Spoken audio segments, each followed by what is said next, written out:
Hey, I'm Talent. Hey, I'm Ty, and we're from hisandhermoney.com, where we teach you how to have better money Become a better couple and live a better life. Yo, we are excited Hey, to have you y'all. back here for another fantastic edition of the His and Her Money Show, because we love bringing you guys the type of information that can help you take your life, your situation, your money to a whole nother level. And we know for a fact that this episode is going to help you with all three of those all in one episode. Absolutely. I am super pumped about this topic. You all know, if you guys have been following us for any length of time, you all know that we are entrepreneurs, we're self-employed, we run our own business, and we also do that by way of blogging. And so we try to bring this stuff to you guys as often as we can to teach you how you can start a blog as well too and make real money. So today we're going to be talking about how to start a six-figure blog. That's right. And we have a very special guest to help us do this, because we are very protective of you guys, and we don't just bring you all anybody. We bring you official personnel who knows exactly what they're talking about, so that you guys can, because we believe in shortening the learning curve. Yes. In today's world, in this digital world that we live in, you don't have to go out there and struggle and scrape and bump your knee when people have already done that, and they can tell you the mistakes that they made so that you can avoid those mistakes. And that's what we're getting ready to do. We have none other than Lauren McManus, who is one half of Create and Go. And she has an incredible story of faith, jumping up out the window saying, forget corporate America, throwing the deuces, no money. And now she's making six figures a month. Blogging. A month, good people. Yes. A month. All right, let's do it. Hey, Lauren, welcome to the His and Her Money Show. Welcome to our show. Hi, thank you so much for having me. I'm so excited with that introduction. I feel very pumped up. What am I going to share? I'm excited. We are super excited to have you. We also have our power players. If you are part of Power Couples University, you are actually watching this live as we record this, and you can also ask Lauren questions live. And if you're not, sorry, you just got to take it in on the back end. But you can go to powercouplesuniversity.com to find out more information about that. So we want our power players, you all take good notes. You all know that we talk about this a lot with you guys. And ask your questions. And ask your questions. That's right. Put your questions in the comment section and we will make sure we grab them. So, Lauren, some people are being introduced to you for the very first time right now. We know you. We love the work that you've done. We've been watching and researching everything that you've been doing. But for those who are being introduced to you for the very first time right here, right now, can you say hello to everybody and let them know what you're all about? Hey, everyone. I'm so happy to be here. I'm coming at you today from Mexico. I travel full-time while I blog. It's one of the many benefits of working for yourself and having somewhat of passive income. But yeah, so I run 2 six-figure blogs. I got started in the health and wellness industry. That was the first blog that my business partner, Alex Nerney, and I started together. He had a background in personal training. I had been a vegan for a couple of years, and that was kind of how we got into this. I was at the time a full-time certified public accountant. I was doing taxes. I'd been doing that for a few years, and fast forward, we turned a profit, a six-figure profit with one blog, and then we started Create and Go, our second six-figure blog, where we now teach other people basically just our journey from starting from zero and full-time jobs to quitting our full-time jobs. And we do that through these courses on how to blog. Awesome. So super excited to talk a little bit more about that. If you guys want to check out the courses, the links are in the description. And you can go ahead and follow that. Now, Lauren, we want to talk about the very beginning. So let's talk about the start. What made you even crazy. Yeah. What made you even think about starting a blog? Why was that even an avenue for you to like make money? But talk about some of the beginner stages of when you created your company. Yeah, of course. Well, I have my business partner, Alex, thank 110% for that, because I was definitely in that camp of 9 to 5. I was climbing the corporate ladder and there was no other path for me. That was what my dad had instilled in me. And, that was just the way to be successful as far as I knew. But thankfully, Alex had actually decided he was going to do the opposite of that from the very get-go. In college, he was a personal trainer, never had a 9 to 5 or very briefly, and hated it. And he sold his first ebook out of college while I was playing beer pong, as were most people that I knew. So he always knew that he wanted to have a little bit different of a path. And it wasn't until I met him, and he was trying to get me to do that within accounting, to start my own accounting practice. And I was like, no, I can't do that yet. I'm still a baby accountant. I'm climbing this corporate ladder, right? And he started just working on different ways to try to take his personal training online, to try to teach people about health and wellness online, and stop what he called trading hours for dollars and make passive income. And for me personally, it wasn't until I started tweaking little things with his WordPress and graphic design. I was like, oh, that looks ugly. Can I fix that really quick? And I had no background in that whatsoever. I guess had an eye for detail. And I just got pulled in. I just started working on little bitty things here and there. And I was like, this is really fun. And we ended up actually quitting our jobs, or both our full-time jobs, before we were making a dime. At that point in our business, we had built a blog, we had some content on it, a few articles, and we had gotten a few visitors from Pinterest, which is where we drive a lot of our traffic from. But we hadn't made any money yet. We had tried to make some money and weren't successful, but we thought, you know what, we have a year's worth of savings. Let's give this our all, because working full time and then having to come home in the evenings and weekends to try to build the business was really, really tough. So that made all the difference. We made our first bit of money within the first month of quitting our jobs, and then just scaled it from there. So there's a lot in there. I want to pull back the covers a little bit, because you said you dropped a lot of things. And so I want to go back to what you said about the first blog, the blog before the blog that worked. There was a blog that didn't work. Yeah. Right. So you all started a blog that didn't work. You all started a second blog. You all were getting traffic, but not money. Yet you still said, let's quit.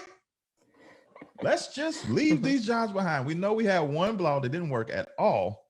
Now we have the second blog that's working as far as traffic, but not money. But you also said we saved up a year's worth of income. I think for a lot of people, we read these stories about people who made successful inroads in blogging. They quit their job. And so they're like, I'm going to quit my job. But there was preparation in there. It sounds on the outside looking in like you guys just went for it. You just jumped out the window, but there was some preparation going on. There was some education. You guys were taking courses. You guys were taking trainings. So peel back everything that went into your decision to say to each other, like, everything isn't lined up perfect yet, but I think we can still give this a full-time try. Yeah, you're right. I kind of skated over. I totally didn't mention the fact that our very first blog did actually flop. I tend to talk a lot, so I was trying to make sure I didn't get too hung up anywhere. But yeah, the very first blog did fail. We had a bunch of fantastic ideas, like most people do when they start blogging, and we put them all into practice, and we ended up driving some traffic from Pinterest. And it just turns out that the content that we created, that we really believed in at the time, we were 25 and living in Dallas and had no kids. We're just trying to appeal to other people like us who were young and wanted to still stay healthy while still having a social life, going out drinking on the weekends, eating out a lot. And we created a blog around this. We cursed a lot because we were young and we thought it was funny. And we actually ended up attracting, because we were on Pinterest, and the demographic on Pinterest is actually generally older women, anywhere from 40 to 55, 60, I think is the average age, and about 45. And so we ended up actually attracting, this demographic of 45 middle-aged women to our content, and it was a complete mismatch. So we weren't able to sell any products, and we didn't realize any of that at the time. It was only through a lot of trial and error, money, time, that we began to be able to learn who our audience was and how these things worked, and to be able to match up products with this audience. But that was kind of, long story short, how the first blog failed. But that had happened. And then the second blog was just another health and wellness blog. But this time we took our faces off and we began to write more general content that would appeal more to this person that we realized that we were attracting from Pinterest. And we just wrote a lot of different kinds of content. And then it became that yoga and weight loss became really popular. Just that was what people were most interested in from Pinterest. And we honestly just kind of pivoted towards there. And so we were getting a good bit of traffic. And throughout these first few months, I wouldn't say that we were actively trying to save a ton of money. Thankfully, we both did have good jobs and we had a little bit of a cushion because of that. We also didn't have children. So this is one of those things that I never try to really advise my clients and students necessarily to just dive in like that, because if you have a family and you have other responsibilities, like that can be tough. I had paid off my credit card debt already. So we did have about a year's worth of savings. And on top of that, we were able to stay in Alex's dad's house rent free. So really during this year period that we had a freedom, we only had really our cell phone bills. We even canceled health insurance for the year, or temporarily, because we were indoors working all the time. And we actually moved to Seattle, away from all of our family and friends, to be in that empty house, but to also have no distractions. So there was some preparation involved in terms of, can we really make this work? And really, I remember us talking about it specifically, and what it boiled down to was, what's the worst that could happen if we do this? We quit our jobs. And it was like, yeah, it's scary having to find a new job again, but we were young enough. We knew that would be okay, and that we wouldn't be out in the street starving. Like it would be okay if we quit for a year and we failed and we had to crawl back and do it. So I think that was like the biggest defining factor, was just, we're still going to be okay.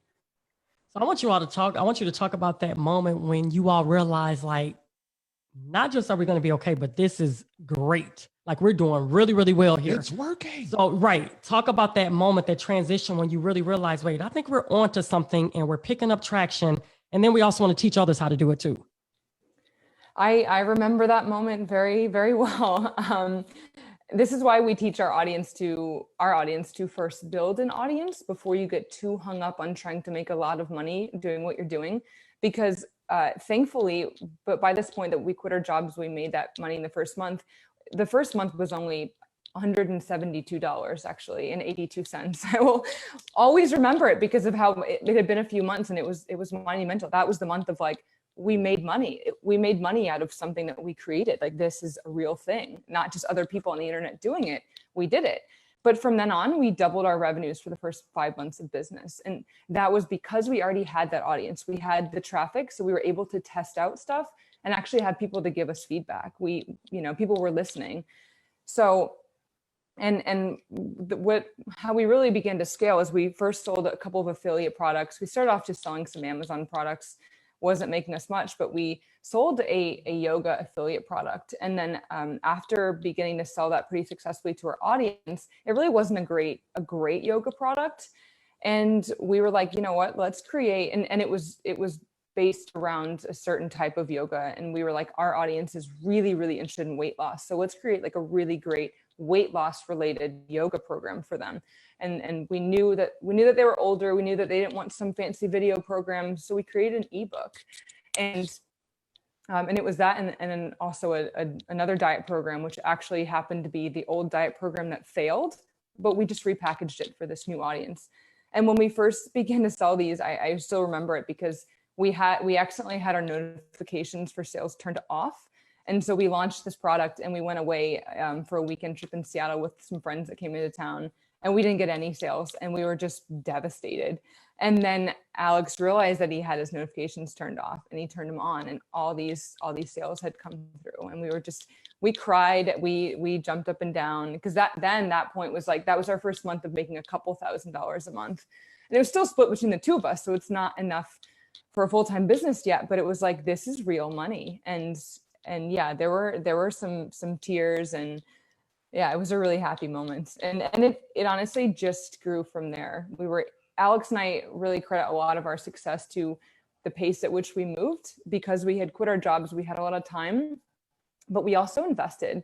What I see a lot of new people do is trying to get started and trying to start free blogs and trying to make money off of not putting any money into it. And we spent a lot of money on courses and things, and a lot of them didn't work. But the ones that did were what made the difference. So we had a lot of trial and error, and we moved very quickly. If something didn't work, we gave up and we moved on to something else, and paid a lot of attention to the details there. Legal & General America is a leader in low-cost, high-quality life insurance. For nearly 70 years, Legal & General America has been providing financial protection to over 1.3 million families and businesses. LGA makes understanding and applying for life insurance easy. And agents are standing by to help you find the best coverage to fit your family's needs.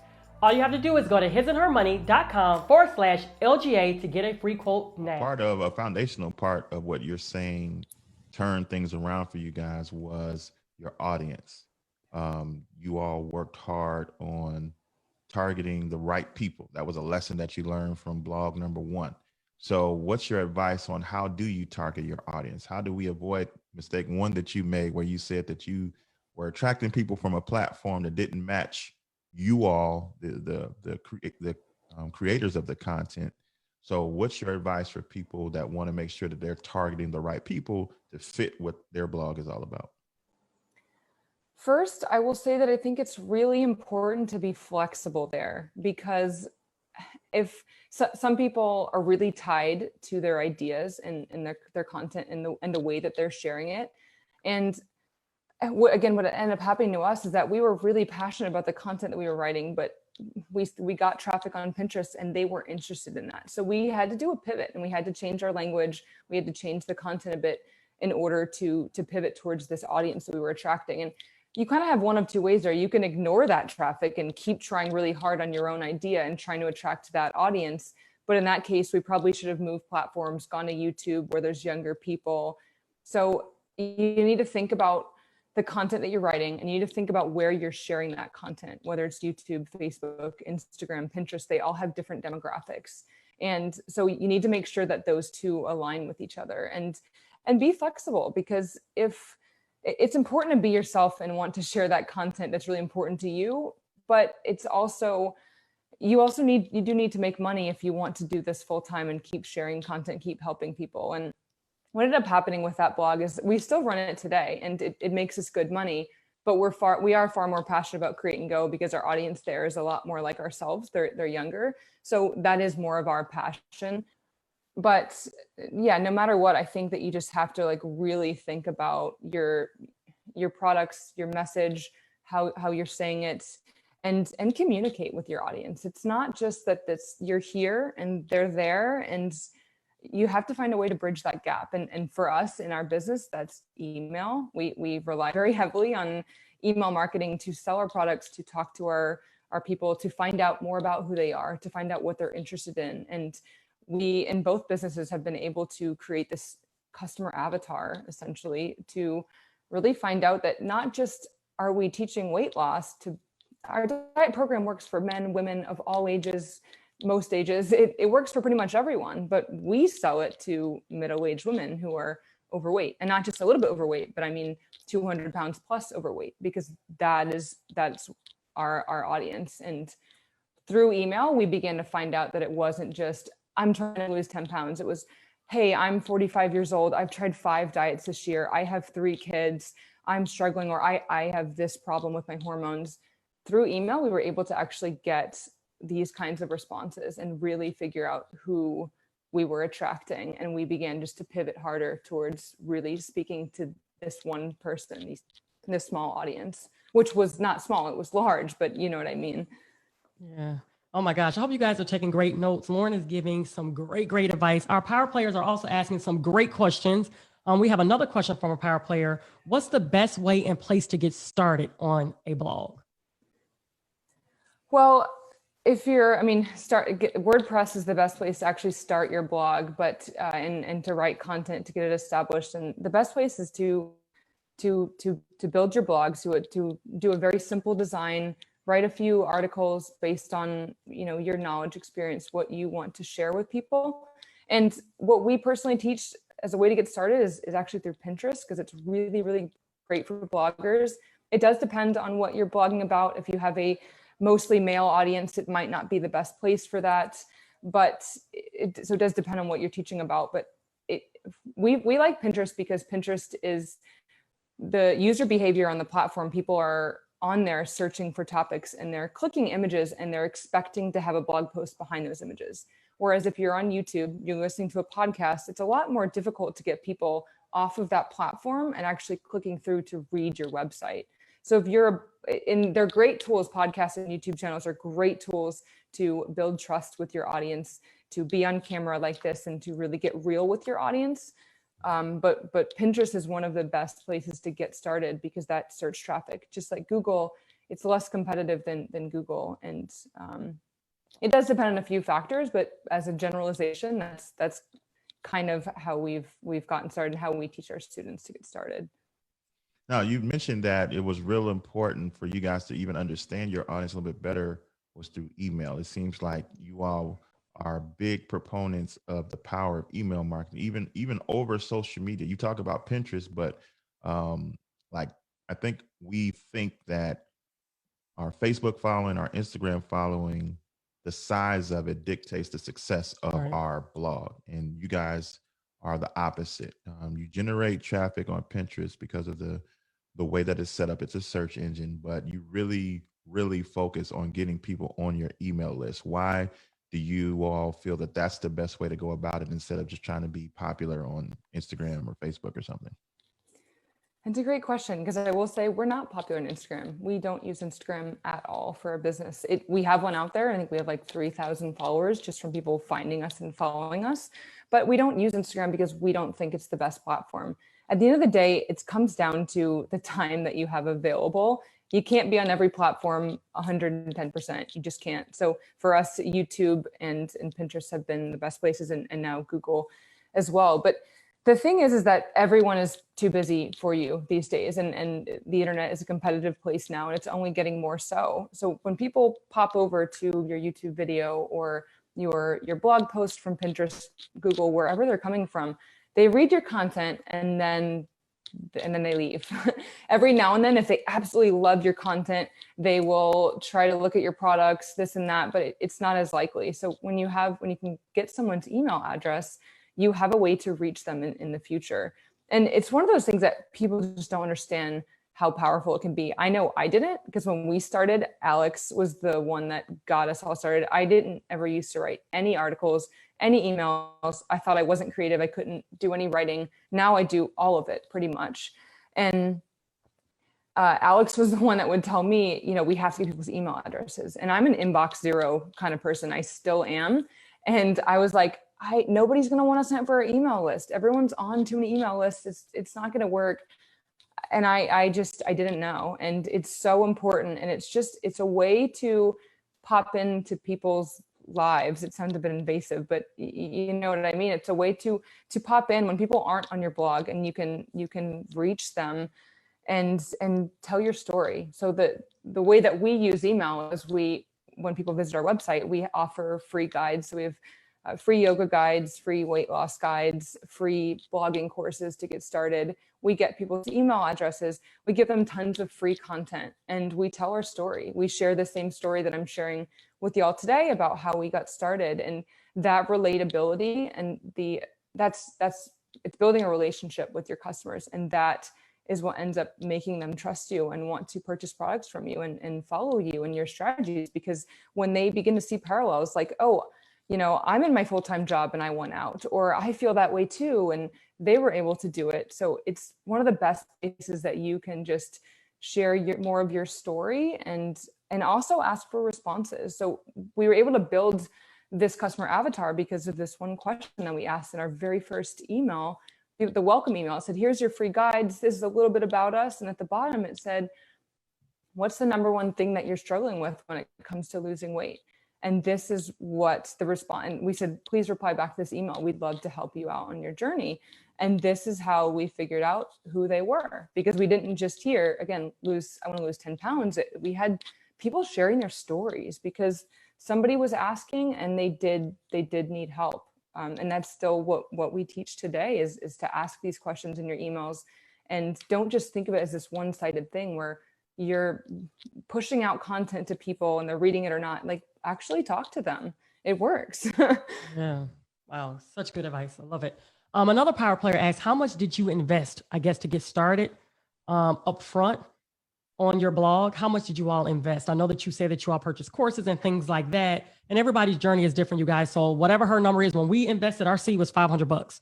We put $500 into his or her money. That went to getting the website done, We even got a free email service provider, right? We got the logo, and that's what we used to get started. But as we continue to grow, not even really grow per se, continue to want to get better. We just want to get better. We started investing in more courses and things like that. So do you remember what your investment was up front?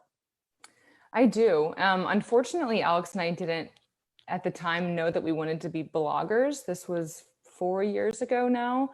And we just knew that we wanted to make money online with a website. And back then blogging had been around for a while, but it just, I don't know, we didn't yet know we wanted to be a blogger. We were buying courses right after we started on launching webinars and all this stuff. And it took us, we just did our first webinar a few months ago. It took us over 3 years to actually be ready for our first webinar, but we're buying courses on launching and webinars within the first month or two because we didn't know. All we were just seeing is like people were making money online in these various spaces. So we spent a lot. We spent over 10 grand in the course of several months. And that's not just it's on courses, that's on different website themes, hosting, email marketing. We did have some money to invest, and we definitely treated it more like an investment. But I don't like telling people that number just because it's so out there of what is possible now, even just a few years later. And especially if you have a little bit better idea of what you know going into it. Again, now we sell blogging courses, for a couple $100 that negate all of that several thousand that we spent, because they're all the mistakes that we made. And we teach people now what to do at the right stages. So there was definitely just a huge mismatch for us and not really knowing what we were doing at first. And in those first several months, it was something upwards of that. I think we spent $1,000 alone on like a webinar software once. Yeah. Just because, we didn't know what we were doing. So find somebody who knows what they're doing. Yep. And one of the other things I want to say there is like not to invest. We invested in too many people and too many things. Find somebody that's successful, or even a couple people that are successful in what you really want to do, and follow what they do very closely, rather than trying to follow 5 different people who all have different advice. And it's really easy to get caught up and a bit frozen in the beginning when that happens. Yeah. We could totally relate to that. It's almost like throwing spaghetti at the wall and seeing what sticks. We've definitely invested. I think anytime you invest, even literally invest, whether it be real estate, the stock market, you're going to win some, you're going to lose some. Like, you have to go into investing in your own self, your own business, knowing that you won't make every right decision. And that even comes down to the products and things like that you buy. What I think is so fantastic about you guys is that, you put the $10,000 up front. We don't have to put the $10,000 up front. All we got to do is just buy your course. Your courses, you all have a numerous of courses that you all are pretty much taking out the fluff and showing people exactly what needs to be done. So what's great about their program, you guys, they have a beginner's blogger course that's Launch Your Blog. So you can go to hisandhermoney.com/launch your blog. Or if you're more advanced, maybe you've been blogging for a while, you've already created some of the basics, you have your website up, you even start your email, but you want to scale, then we will highly recommend their advanced blogger course. And you can get that at hisandhermoney.com/6-figure blogger.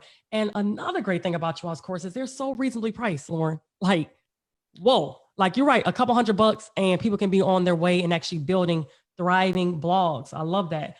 I want to talk about now you talked about the moment when you kind of felt like, that transition, we're onto something here. We're picking up some steam. I want you all to talk about now you all are making 6 figures a month. Talk about that. How did you guys do that? Number one. And what does that consist of? Is it pretty much primarily your own products now?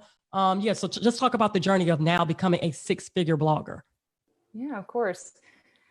So we make most of our money through selling our own products. That's what 6-figure blogger is about creating your own ebook or course. And that's how we started. Because on Avocado, the health and wellness blog, we sell 2 ebooks, and then on Create and Go we sell 3 courses, and we also bundle them as well.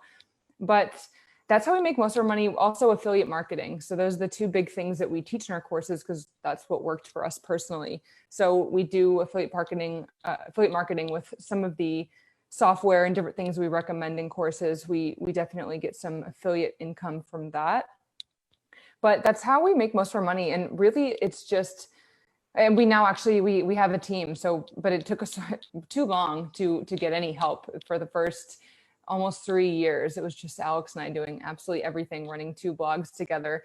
And it was a lot. And now we have a couple of customer service people, and we have a guy that looks after our website. So we do have a team that helps us, and there's some expenses there. And we run ads. One of the big things that we teach in our courses is how to do all of this affordably, so that, yeah, you don't spend $10,000 to get started, using places like Pinterest to get organic traffic without having to pay for ads. But we personally have now moved to a place where we have scaled with some ad traffic.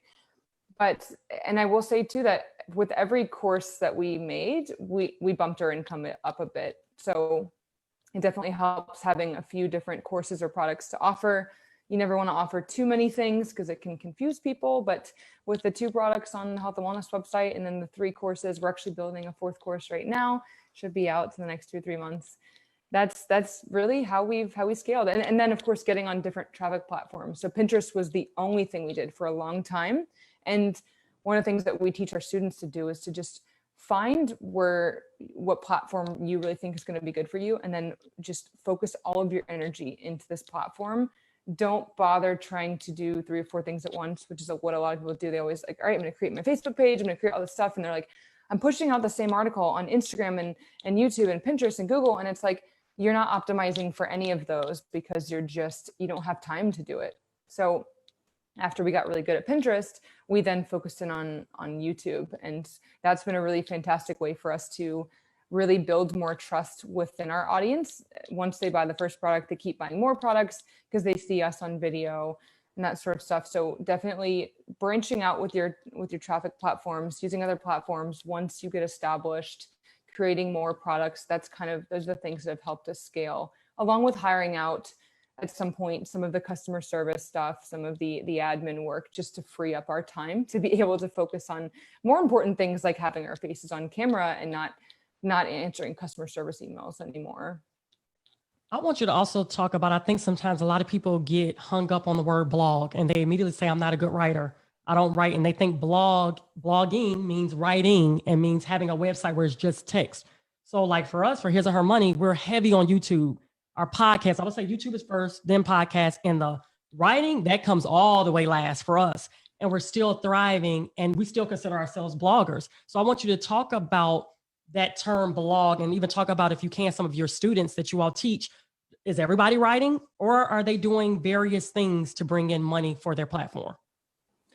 That's a great question. And you definitely need to, I think it's important to start out writing a lot, but one of the cool things about blogging is that if you're using the right platforms, so platforms that are search platforms like YouTube, like Google, like Pinterest, once you put out great content and it begins to rank, you don't have to keep pushing out new content all the time in order to get a lot of traffic. So whether it's your videos that are now ranking for certain keywords, Google and Pinterest, it works the same thing. So we actually now we produced maybe 1 new article a year on Create and Go, but we do update old content that's still very relevant to our audience. We make it more relevant and we send it back out via email again, just sharing updated tips and things, but we don't actually write much anymore. We did to establish the content on our blog. So, a few of the very important things that people need, but and also in terms of getting started writing, as I said briefly before, I didn't start out with any of it. That was all Alex's domain. I was actually the proofreader because I'm an accountant. I'm very type A analytical, and he's more the creative, doesn't spell anything right when he's in the flow writing. And so I would correct his stuff. And it was really only through more and more involvement with my audience and learning who they were, and really the coolest thing is just being in control of your income. And when you realize, like, when you write a better article or when you write a better email, you immediately make more sales when you have products to sell. And that was where I began to really get passionate about the marketing side of it. I hate that term marketing, it freaks everyone out. But to me, I define marketing as communicating well with my audience, just talking to them as a friend, like I'm talking to you now. And when you're passionate about what you're teaching and you really believe in it, it's just, I wouldn't say easy, but over time it will get easier. Just, would just always say to people to just write like you're talking to a friend. Be professional, but never believe yourself this expert above other people, spitting out this content. You know, it's like you're just trying to help people and speak in a way that relates to them and like you're a friend. Yeah, I think that's one of the most important things when it comes to writing content. Oh, but also, sorry, one other thing you asked was like our students, mainly through writing content, but a lot of them have branched out to YouTube as well. And some of them have gained random success through actually just networking with other bloggers. One of our bloggers was a lawyer, and she created some legal templates for other bloggers to be able to write their own legal pages on their website. And she, rather than going the normal route of going through Pinterest and getting all this traffic through YouTube and other sources, she started networking with other bloggers. We actually sold some of her stuff as an affiliate as well. So you can definitely network and do some like outside of the box things as well. Nice. Yeah, as we get ready to close this out, because we know you got to get back to the beach. We understand. Did we talk about that? Like you all, she's in Mexico, right? Okay, like that's incredible. The flexibility that your blog has given you to be able to go anywhere you want and still work. And you talked about how important it is to have your own products to become the six-figure blogger that you all have become. I want you to help everybody listening avoid two syndromes: imposter syndrome and shiny object syndrome. So imposter syndrome, people are listening to you and saying, yeah, you know what, I'm gonna write a book. And then like 5 minutes later, I'm like, who's gonna want to read a book from me? Who am I? And then on the other hand, you got the shiny object syndrome. You're like, oh, I'm gonna write a book. No, I'm gonna write a course. I'm gonna make a course. Oh, no, I'm gonna do a webinar. And you want to try to put energy into all these things at once. So if anybody is dealing with one of those or both of those syndromes, what would be your advice? Well, yeah, the imposter syndrome especially, it saddens me to think that if it wasn't for my business partner's help, I don't think I ever would have been able to do this lifestyle. I'm obviously capable. I love it. And I think I'm very, very good at it now, but I couldn't see that myself. And it's just really sad when people have these limiting beliefs of, I can't do that, because I had those, I'm not creative, I can't write, I can't sell things, I'm not good at selling. And I'm actually really fantastic at all those things. I just learned how to do it. So you can definitely learn how to do any of these skills, but going into shiny object syndrome, don't try to do everything at once. And that's one of the biggest things that I think we could credit to our fast success, is that what we used to call it the one thing. And it's every day, like your to-do list should start out with, what's the number one most important thing I can do to grow my business today? And so that's not starting a website and getting on Pinterest and starting your first YouTube channel and thinking about what product you're going to sell. It's setting up your blog. You know, you have to think about some of these other things in your mind. So we call it beginning with the end in mind. You do want to think about what you're going to sell, but think about what you need to do right now and focus 110% of your energy on that. Like, and the way that we put this into practice, just for example, is when we started our website and we were focused in a lot on Pinterest content, we would stop writing articles and emails, because I was literally just head down in Pinterest every day, like taking courses, trying to figure out how to get more traffic on Pinterest and learning it. So it meant that, you know, we let some content writing go for the time being, or we stopped writing emails for a few weeks. But it meant that we had full force focus on this one thing, and we really learned it well. Because in blogging and in a lot of online businesses, starting your own business, you have to wear all the hats. You have to learn. You can hire things out, but you do need to know how to do multiple jobs. So just make sure you give the right attention at the right time to the right things. And that's why following somebody and buying a course when someone can teach you exactly what to do at the right time, it makes massive difference. Absolutely. Awesome. Well, there you have it, ladies and gentlemen. I think you were blessed with tons of insight and information, but you probably need to go deeper. So again, we want to remind you guys that Lauren has a beginner blogger course that you can find at hisandhermoney.com/launch-your-blog, and an advanced blogger course. If you've already been in the game, but you're looking to scale, then we want to recommend to you hisandhermoney.com/six-figure blogger, so she can teach you how to do what she did then maybe you can be on the beach in Mexico, living your best life as well. So Lauren, thank you so much for taking time out of your Lauren. busy schedule to come and kick it with us on the His and Her Money Show. Thank you so much for having me. I really, really enjoyed it. Thank you guys.